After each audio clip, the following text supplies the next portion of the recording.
And we're back on Coach's Corner West live from our Bucyrus Pizza Hut on the WQEL Facebook page. I am Davey Jones, and we're going to have the Wynford Royals ladies program with Coach Amy Taylor and varsity assistant Michael Hurles. Our show brought to you in part by Roger Brown at Winks Lock and Safe South Poplar at West Warren Street, Bucyrus. Matt Ramsey, John Ziegler, Drew Young, Frank Highland, and everybody at Bucyrus Blades, serving worldwide markets since 1951. Rob Lust and the staff at Edgefield Animal Clinic in Marion. Matt Studer at Spitzer Chrysler Dodge Jeep Ram Kia, just a mile east of the Richland Mall. Also, Coach Tim Plumley at Mohegan Sports Medicine and Rehabilitation. Doug Woodhull and Adam Weisner and the associates at Advanced Fiber Technology. Amy Taylor-Sheldon along with Michael Hurles with us. And Amy, as we head into the 2022 part of the season, not that bad a record. 4-1 in the league, 6-2 overall. And a very exciting victory just before Christmas over Crawford. Yeah, we had a good start to the season. After starting 1-2, we've won several in a row. We haven't made it to the two toughest teams in the league yet, but I think we'll be ready for Buckeye Central and Central East in the next couple of weeks. All right, so you're getting better. Let's talk about the Colonel Crawford game. This was a very interesting ball game just before Christmas. There's 3.1 seconds left, and I think the score's behind it. It was 41. And your junior point guard, Grace Stuckey, goes to the line for two. She misses the first shot. Well, when we called the timeout, we talked to two kids and told them that one of them was going to make the game winner, and they were up for the challenge. So we were, we expected them to be able to score. So, I mean, I wasn't surprised, and I think those kids have to understand that that's their, that's the burden they will have to bear, and that's part of their role. So we were happy with the outcome. Yeah. It's a lot of pressure on a high school kid, though, isn't it? But that's part of the game, right? I would say so. I don't think kids are shooting in their driveways to be the national horse champion. They want to be the one that makes the game winner. So we were happy about that. All right. You get the free throw. You're up 42-41. I wasn't in the game, but you still got 3.1 seconds left on the clock. So there's got to be some coaching there because you can't foul. Right. But you got to guard them. Right. Well, we didn't really guard them. We just made sure that they didn't roll the ball, so they at least have to put the ball on the floor past half court. So, we lost at Crawford before fouling in that scenario about 15 years ago. So you remember that, right, Coach? Oh, yeah. There's a lot to learn from those scenarios, and we try to go through those pretty often. Talk to me a little about your inside game. I know that Dan Clutter talked about that. I'm sorry. Yeah, we have a really nice inside game with three players, Avery McMillan, Katie Wagner, and Paige Smith. And they did a really nice job on offense and defense. And then when we need to make a run, we kept feeding the ball to Avery McMillan inside, and she had a terrific third quarter.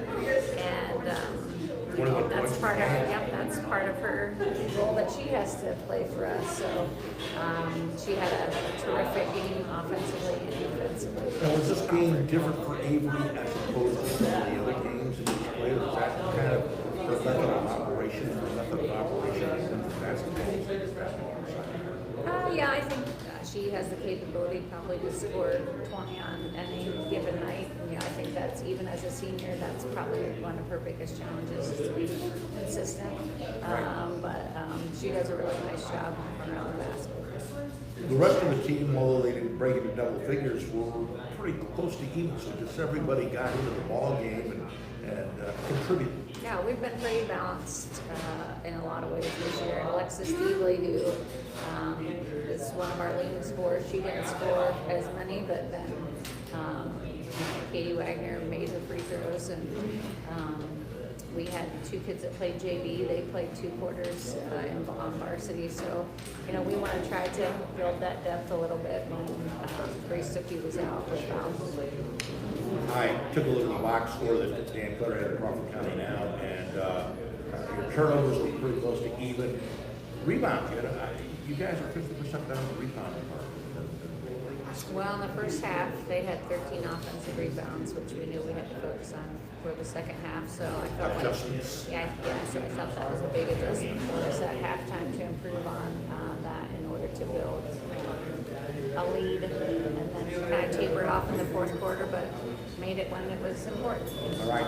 And the other thing that I noticed is free throws. They had a little bit. They had some percentage. Yeah, I think there was 20. That's pretty good. Yep, very good at the foul line.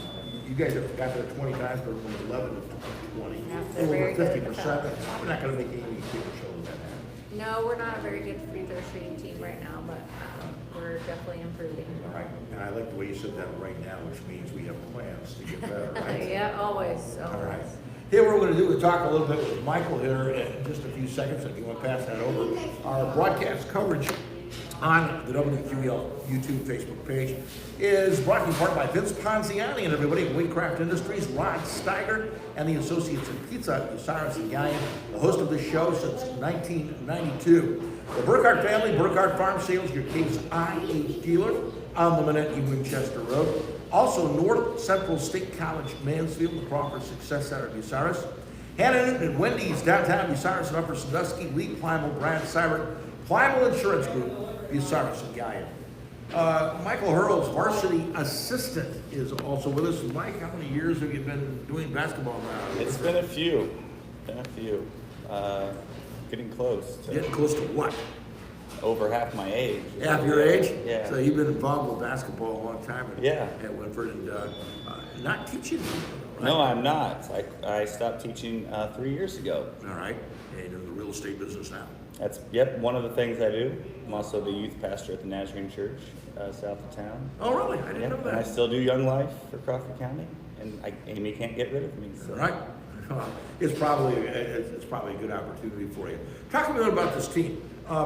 You started out in 1 and 2, and there are probably some people saying, "Uh-oh, not going to be a good season." Now all of a sudden you're 6 and 2, and we're not putting trophies in the case yet, but obviously there has been some improvement. Yeah, we have an experienced team, which helps a lot. And I think every season, Amy and I come into it with expectations that are higher than maybe even rational people might. So we're saying that being a basketball coach makes you a little irrational? You're a realist, but I'm an optimistic realist. Okay. So I like to think that we are going to win those games that are 1 or 2 points more than we're going to lose them. But yeah, I think that with the key players that we have shooters, we have ball handlers, we have post play. We have a pretty balanced team with, like you said, people who could step up across the box score on any given night.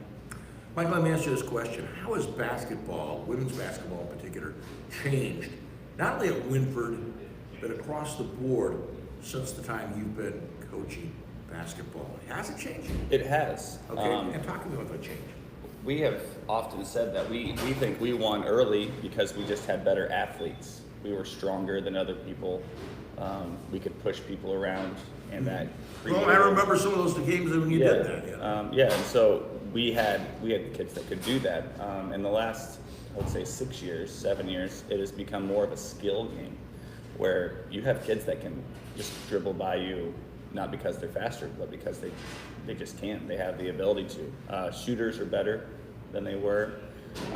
Like Amy had that team in 2003 that went to the state. I remember it well. They had athletes and skilled players. So if you're lucky enough to get both of them, that's when your teams look pretty special. All right. Listen, Mike, I appreciate you stopping by. We're going to break for a second. We're going to come back and talk to Amy and potentially to you as well about some of the games that are coming up. And you've got some interesting ball games coming up. We'll talk about that here in just a second. Broadcast coverage brought to you in part on the WQEL YouTube page by Luann Krebs at River's Edge Embroidery, Screen Printing, and Signs, Route 309, right across from Marriott Depot. Also, Dr. Thomas M. Britton at Hubview Vision Center. Mike Kleinite, Ag Credit Residential Lending, Bucyrus, Mount Gilead, Marion. The Ohio State University of Marion, a Big Ten education close to home. Ted Coder at the Monarch Body Shop up in Dutchtown. And Blythe Freely and Todd McDougal at Freely and Company Insurance in New Washington. And Amy, let's pick up the microphone right over here and let's talk a little about the future here. The 28th, that's Wednesday, day after tomorrow, Seneca East. And my understanding is they're one of the better teams in the league. Tomorrow. Yep. That's tomorrow? Tuesday. Yep. Tuesday, Yep. okay. They are one of the better teams in the league, like Michael had mentioned. They have big post players and good shooters and a great point guard. And they actually, I think that the Buckeye Central game would have been a lot more competitive early in the year with them. But they had kids that sat out, and of course Claudia Piper was out, so I thought it would be a little bit closer, but we'll see next time around. But that was one of the goals we wanted at the beginning of the year, is to beat someone who's better than us, and right now they are better than us. And so we'll see tomorrow if we can knock off somebody who should be better than us. All right, so I'm sure you got a game plan, and without giving away the game plan, keys to success in this basketball game. Well, we have to shoot well from the perimeter. They play a lot of zone, and we right now have the two best three-point shooters in the league with Grace Stepien and Alexis Steveley, so we have to be consistent with that, but we also have to limit their three best players, so and that will probably require the help of everybody who's on the team on the drive and making sure that we're blocking out. So it's a tough job, but we're going to do our best. All right, let's talk a little about after the first of the year, first game after the first of the year, January 4th at Ontario, an old N10 NCC foe, and you stay kind of keep in touch with watching, what they do, even though they're not in the league anymore. No, not at all. So I got enough to worry about. But we picked them up this year. This is the first time we've played them since they've left the league. Right. So should be a good non-league pickup for us, playing in a big gym. I haven't. What's the advantage of playing a team like Ontario? It's not going to count against us in the league. No, usually, when it comes to playing those teams, your first year away, and then you're on a team on a court that's you might be able to play on. But a lot of times you can beat Ontario, who is bigger, than you would have an advantage for the draw. You have to say who you played against or beat 1, 2, 3, and 4. So that would be the biggest one. But I would assume that just the experience of playing a good program like that has got to make you a little bit better as you head down the track. yeah, I hope so. We try to do that preseason also. In the past, we've played them preseason for our scrimmages, and because they're on the schedule this year, we didn't. But we try to beef up our preseason schedule as well. All right. Amy, it's always a pleasure to have you on the show. You too, Michael. Thank you so much for coming by and talking to us. Good luck in the future, and we appreciate it. And you guys will be back 2 weeks. All right. 2 weeks here, all right? Thank you so much. Coming up next, it's the Buckeye Central Bucks, and we'll be talking with Buckeye Central men's basketball. That comes up in just one moment.